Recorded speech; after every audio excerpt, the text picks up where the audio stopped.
So we've talked about warm-ups, we've talked about hitting, we've talked about throwing. When you just completely abandon what we're talking about today, training with intention? When do you not do it, and when do you kind of pull back a little bit? So I mean, I briefly mentioned when you're younger, right? Like I've gotten emails that say, "Hey, can you work with my 4-year-old? He's really having a hard time getting on plane." 4 years old. Yeah. Okay. And so I get it. This is coming from a position of love, right? Parents love their kids. They want the best for their kids. But there's certain times where it's like, you do not need a hitting lesson. You need to have fun with that kid in the backyard and just enjoy wiffle ball and whatever else they're interested in. When you get into a game, you don't want to be there and being like, okay, I'm working on directional extension. I'm working on this. I'm working like the idea of training with intention is that you've trained yourself to be intentional with everything you've done so that when you get to the game, you get to just let you play the game. And because you've trained with it, you know you're going to play with it. It's not something you have to hyper focus on. It's not something you have to like, you shouldn't really have this agenda for a game other than to just compete, play your best, let your best athletic ability take over. And again, too, what's super cool is even if it's in warm-ups, hitting, throwing, one thing that we sometimes forget is the way we train in a weight room can impact the way we play in a game, because we can be saying, hey, I'm going to make the last set my best set of the day. I'm going to make reps 8, 9, and 10 just as powerful, just as fast as 1, 2, and 3. Or else I'm going to fight for that. So now you get to the end of the game, you get to the end of like a pressure situation, and you've already trained yourself to be accustomed, to be focused, deliberate, intentional with your repetitions, with your sets at the end, so that we're not coasting to the finish line. We haven't practiced coasting, if you will. Right. We have instead practiced deliberate intention every single time. All right. So a final point I want to bring up and ask you about today as we discuss training with intention, episode 26 of Cross Functionality. Again, subscribe if you haven't done so already. Watch the show, Softball Strength Academy YouTube page.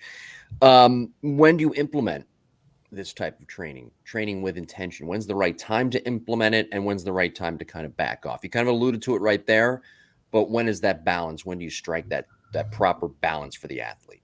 I think you're going to start to see when the athlete is craving it, right? They're going to show up, they're going to be bored in practices, or they're going to be bored with training because there isn't a direct focus, right? They're going to start to graduate out of like, okay, this gets to be fun, to now they're craving this focus. They're craving something a little bit more. And I think that's when you can start to review some goal setting. You know, it's a perfect place to start to really outline your intention, right? You start with your goal setting. You start with, why are we here today? What exactly are we working on? And it's also too, this goes all the way up to professional ball. When I was at the Pirates, they were like, hey, we have a reason for every single thing we're doing right now. We are not going to waste your time. And it's all of a sudden these athletes appreciate it, right? It's necessary at all stages of it to just refresh, refocus. But I do think you'll start to see that cusp where the athlete starts to get a little bored with, okay, we're having fun. We're 8, 9, 10, 11. We're in that range where we can start to introduce it a little bit and then really be full force with it right around that 12-year-old range. I can't get out of my head that a 4-year-old or father of a 4-year-old emailed you, by the way. Oh, yeah. Wanting a hitting lesson. Yes. Reminds me of there's a Georgia baseball coach. I don't know if you've seen this on Instagram or Twitter, where he throws to his son, like in their living room. He throws like a little wiffle ball or whatever. Wait, I have seen that. I didn't realize that was a Georgia coach, though. That's awesome. I think he coaches it. I know he's a college coach. I'm not sure if it's at Georgia, but yeah, the kid, he threw him a fastball like really hard, and the kid missed it and then threw the bat across the room. Yep. That's the type of fun you should be having with your 4-year-old, not hitting lessons and trying to get on plane with a pitch. By the way, that kid has a pretty nice swing. Who's the kid? There's one kid that looks like a little Pete Alonso in the backyard with his swing. I don't know. I've seen the one that bat flips it, the little blonde. Yes, the blonde kid. Yes.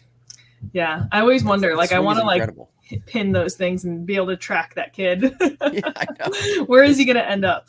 His swing really is pretty incredible. It's better than a lot of high school kids. Yeah, I mean, gosh, the biggest thing is like, how much time do you get with a kid between school and work and weekends that are busy? Like, just enjoy outside time. And if they don't want to take swings, no big deal. If they want to do something else, awesome. If they want to like hit a kickball with a bat, like whatever, like they should be having fun at that age for sure, and not being in a structured setting, being told exactly what to do or how to do it. Well, there's another lesson in there for everybody. If your kid is 3 or 4 years old, they don't need to get on playing with the pitch. They need to have fun.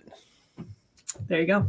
Even if they're 8 or 9, they simply need to. Well, although when I was 8 years old, my dad was in the car after a game with my dad, And he asked me, he said, "Why do you play, this game?" I think it was baseball. I don't remember.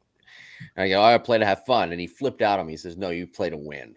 That's And awesome. he went into a 30-minute lecture about how I play to win.